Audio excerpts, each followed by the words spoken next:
बात करते हैं पहलवानों के धरने की। जी हां, धरने पर है पहलवान क्योंकि 23 फरवरी को एक जांच की गई थी, रिपोर्ट आने वाली थी, लेकिन रिपोर्ट नहीं आई।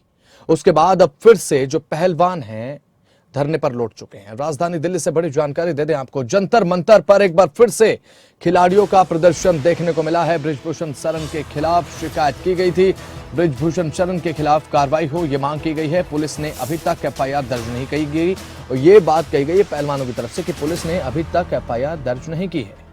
तो बृजभूषण शरण के खिलाफ कार्रवाई की मांग लगातार पहलवान करते नजर आ रहे हैं। एक बार फिर से जंतर मंतर पर खिलाड़ियों का जो प्रदर्शन है वो देखने को मिला है।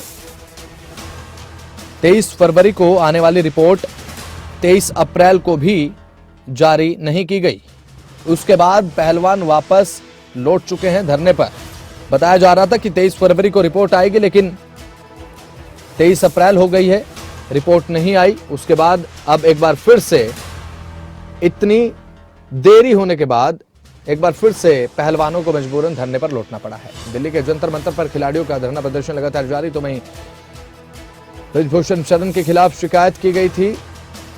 बृजभूषण शरण के खिलाफ सख्त कार्रवाई की मांग जो है वो पहलवानों की तरफ से की जा रही है। और ये भी बात कही गई है पहलवानों की तरफ से, कुश्ती पहलवानों की तरफ से, कि पुलिस ने अभी तक इस पूरे प्रकरण को लेकर कोई भी कार्रवाई नहीं की गई है, एफआईआर दर्ज नहीं की गई।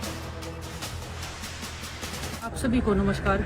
जैसे कि आप सब जानते हैं, 3 महीने पहले हमने जो रेसलिंग फेडरेशन के जो प्रेसिडेंट थे बृजभूषण शरण सिंह, उनके खिलाफ में आवाज उठाई थी।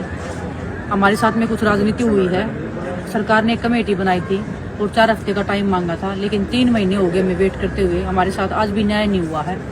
2 दिन पहले हम पुलिस स्टेशन में गए थे कंप्लेंट लेके। 7 लड़कियों ने कंप्लेंट दी है कि हमारी एफआईआर दर्ज की जाए बृजभूषण के खिलाफ में, जो लड़कियों के साथ उसने जो सेक्सुअल हरासमेंट किया है उसके खिलाफ। लेकिन पुलिस हमारी एफआईआर भी लॉन्च नहीं करी है। उसके बाद हम वेट करके जंतर मंतर पे आए हैं। अभी जंतर मंतर पे भी हमें परमिशन नहीं मिला है, हम ऐसे ही बैठे हैं और पुलिस हमारे चारों तरफ खड़ी है। हम आप सब देशवासियों से हाथ जोड़ के विनती करते हैं कि हम सभी खिलाड़ियों को न्याय दिलवाने के लिए हमारा साथ और समर्थन दीजिए। प्लीज जंतर मंतर पे आइए और आप सबके सहयोग और विश्वास से ही हम इस लड़ाई को जीत सकते हैं। धन्यवाद। अगर आज हमारी बहन बेटियों की लड़ाई में अगर हम आज एक साथ नहीं इकट्ठे हुए तो कभी भी कोई बहन बेटी आवाज़ उठाने योग्य नहीं रहेगी, क्योंकि अगर हम सब इकट्ठा होकर लड़ेंगे तो जरूर न्याय मिलेगा।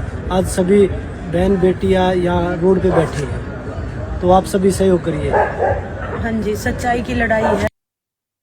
कुछ नहीं जी, मैं बीमार हूँ। मैं दवाई लेने के लिए गाड़ी में गई थी 2 मिनट के लिए और चारों तरफ से रास्ते बंद कर दिए। मेरे को अंदर आने नहीं दे रहे थे, धक्का-मुक्की कर रहे थे कि नहीं अंदर आना अलाउड नहीं है आपको। तो मैंने बोला कि आप मेरे को रेस्ट करके फिर पुलिस स्टेशन ले जाओ अगर मैं कुछ उल्लंघन कर रही हूँ किसी चीज का। अगर आपको गलत लगता है तो आप ले। हमारी फेडरेशन से कोई इस मामले में कोई बात नहीं हुई है, लेकिन जो सरकार की तरफ से या खेल मंत्रालय की तरफ से जो आश्वासन हमें मिला था कि हम 4 हफ्ते में आपको रिपोर्ट सबमिट करके देंगे और जो भी गुनहगार होगा उसको सजा मिलेगी, तो हम 2.5 महीने से इंतजार करें तो अभी तक कोई उसका हमें पता नहीं है रिपोर्ट सबमिट हुई भी है नहीं हुई है। लेकिन हमारी जो फेडरेशन है वो डे टू डे वर्क कर रही है, तो हमें नहीं लगता कि हमें इंसाफ मिला है, तो इसलिए हम वापस अपने धरने में आए हैं। योगेश्वर दत्त जी अभी पॉलिटिक्स में आ चुके हैं, वो मुझे नहीं लगता है वो अभी खेल से जुड़े हुए हैं। हालांकि जितने भी लेटेस्ट मेडलिस्ट है जो अभी इंडिया के हम टॉप रेसलर है वो सभी हमारे साथ जुड़े हुए हैं और सभी ने बयान भी दिए इसमें। सेक्सुअल हरासमेंट का आरोप लगा रही है जी, क्या है उसकी सच्चाई क्या है? बिल्कुल सच्चाई, इसलिए तो आज हम सच्चाई की लड़ाई के लिए यहाँ अनशन पे इस पे धरने पे बैठे हुए हैं और यही उम्मीद करते हैं कि हमें इंसाफ मिलेगा। योगेश्वर दत्त जी अभी अपनी हक की लड़ाई के लिए यहाँ पे आए थे जनवरी में भी, आज भी उसी लड़ाई पे हैं। लेकिन वो बोलते हैं कि भाई हमने स्पोर्ट्स में अभी तक जो चीज़ें की है स्पोर्ट्स में की है, मेहनत की है, ना कि पॉलिटिक्स। हमें नहीं पता था कि लोग बातें ज़्यादा करते हैं काम कम करते हैं, लेकिन वो हमारे साथ खिलाड़ियों के साथ वही हुआ कि जो फेरबदल किया गया, जो बातें बताई वो कोई उन पर अमल नहीं हुआ। दोबारा से WFI रन कर रही है, तो वो चीज़ें खिलाड़ियों के लिए हम लड़ाई किसके लिए लड़ रहे हैं? खेल के लिए लड़ रहे हैं, खेल को बचाने के। अगर वही इंसान दोबारा से खेल में आ रहा है पूरी तो पहलवान एक बार फिर से धरने पर लौट आए हैं। आपको बता दें कि केंद्रीय खेल मंत्री अनुराग ठाकुर की अगुवाई में एक निगरानी समिति का गठन किया गया था। 23 जनवरी को अगर बात करें तो 23 फरवरी को रिपोर्ट आनी थी, लेकिन 23 अप्रैल की तारीख चली गई है। इसके बाद भी रिपोर्ट जब नहीं आई तो पहलवानों ने यह कहना शुरू कर दिया कि लोग अब हमें ही गलत समझना शुरू कर चुके हैं। तो वहीं एक बार फिर से अब जो कुश्ती खिलाड़ी हैं वो धरने पर लौट आए हैं। राजधानी दिल्ली से बड़ी जानकारी दे रहे हैं आपको। जंतर मंतर पर अब कुश्ती खिलाड़ियों का धरना जारी है। खिलाड़ियों के समर्थन में भूपेंद्र सिंह हुड्डा का ट्वीट भी अब सामने आ चुका है। खिलाड़ियों ने पूरी दुनिया में देश का मान बढ़ाया, न्याय के लिए धरना देना पड़े ये दुर्भाग्यपूर्ण है। पूरे मामले की निष्पक्ष जांच बेहद जरूरी, ये बात कही भूपेंद्र सिंह हुड्डा ने। एक बार फिर से पहलवान जंतर मंतर पर पहुंचे।